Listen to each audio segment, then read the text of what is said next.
Bonjour pour ce second tutoriel concernant le site stepbible.org. Alors, je viens d'ouvrir le site, donc on se retrouve toujours avec la même invite. Je vais vite enlever la petite fenêtre d'explication, les arguments de recherche habituels.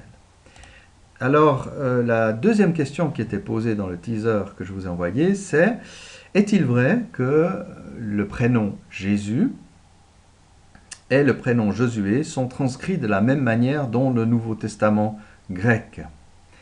Alors, nous allons bien sûr chercher comme référence le Nouveau Testament grec. Alors, on va donc choisir sa Bible. Alors, vous voyez de nouveau les listes d'ouvrages. Alors, il y a plusieurs Nouveaux Testaments grecs, mais étrangement, celui qu'on utilise le plus souvent et qui est le plus utilisable au niveau de la recherche, etc., c'est le Nouveau Testament SBL avec en plus une mise en forme par Tyndale House. Alors je clique sur cette Bible-là, et puis pour le français, nous allons chercher la bonne vieille seconde. Là, on y est. Maintenant, pour chercher le prénom, on va chercher le prénom Josué. Il est moins courant que Jésus dans le Nouveau Testament. Et donc là, il est nécessaire de faire une recherche avancée. Parce que si je cherche maintenant Josué, il va le chercher dans tout l'Ancien Testament aussi, parce qu'il se réfère à ce qu'il y a dans la seconde.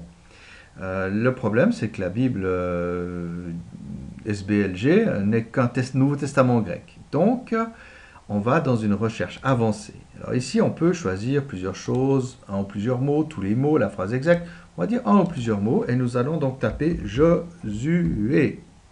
Bon, si je n'avais pas mis mon caps lock, ça irait mieux. Josué, voilà. Et puis, la portée de la recherche va être de Matthieu, MT, à Apocalypse. Voilà, il faut suivre les codes. Et on ajoute donc ça à la requête. Voilà. Et nous allons effectuer la recherche.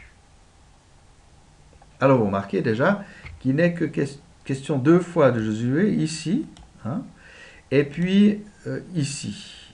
Donc, une fois dans les Actes, c'est le discours d'Étienne. Dans les Hébreux, c'est tout le développement sur le repos et le sabbat des chrétiens. Et l'on repérera, alors si on promène sa souris ici, on repérera que ici est le terme qui est utilisé pour Jésus ou Josué. Maintenant, on va jouer les grands sceptiques et se poser la question, mais est-ce que vraiment Jésus et Josué sont utilisés de la même manière? Donc rappelez-vous, Acte 7, 45 et Hébreux 4, 8. Donc on clique, voilà, et on va rechercher ce mot. Voilà, ce mot qui signifie, et donc si on trouve Acte 4 et Acte 7 et Hébreux 4, on sera content, entre autres. Donc là, il y a une recherche de mots, vous voyez, et chaque fois, nous voyons, ça prend son temps, que c'est Jésus. Vous voyez que c'est surligné aussi. Donc on peut continuer comme ça longtemps, jusqu'à la prochaine page, mais ne nous faisons aucune illusion, on y arrivera continuellement. Là, on descend, descend, descend, jusqu'à Acte 7. On ne s'énervera pas pour Hébreux 4. Donc on va vite descendre, vite, vite, vite, vite, vite. Voilà, ça descend très vite. Matthieu, Marc, on parle beaucoup de Jésus dans la Bible, hein, c'est marrant. Voilà, et on arrivera à Jean. Voilà, on arrive à Actes bientôt. Là aussi.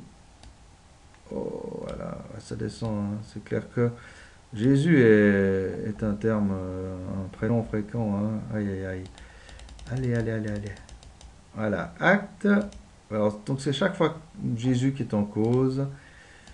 Et on arrive à être Acte 7, 45. Donc on voit bien ici qu'il s'agit de Josué. Et bien ailleurs de Jésus. Maintenant, est-ce que c'est le Nouveau Testament qui fait ça? Ou est-ce qu'il s'agit aussi de l'Ancien Testament grec? Alors on va enlever ces deux invites. Et on va mettre la Septante, qui est la traduction grecque. Donc c'est LXX. Voilà. Et là, on va regarder Josué. Là, il n'y a pas de problème. On va faire une recherche simple du terme. Alors, si je clique sur Josué Bible, ça va être le livre de Josué. Donc, je cherche le texte. Et je recherche comment est-ce que la Septante traduit Josué. Là, il faut un peu attendre. Et voilà, vous remarquerez donc que aussi, la Septante utilise Jesus pour Josué. En fait, c'est lié à la réalité que Yeshua sont des prénoms qui ont la même signification, qui veut dire l'Éternel sauve.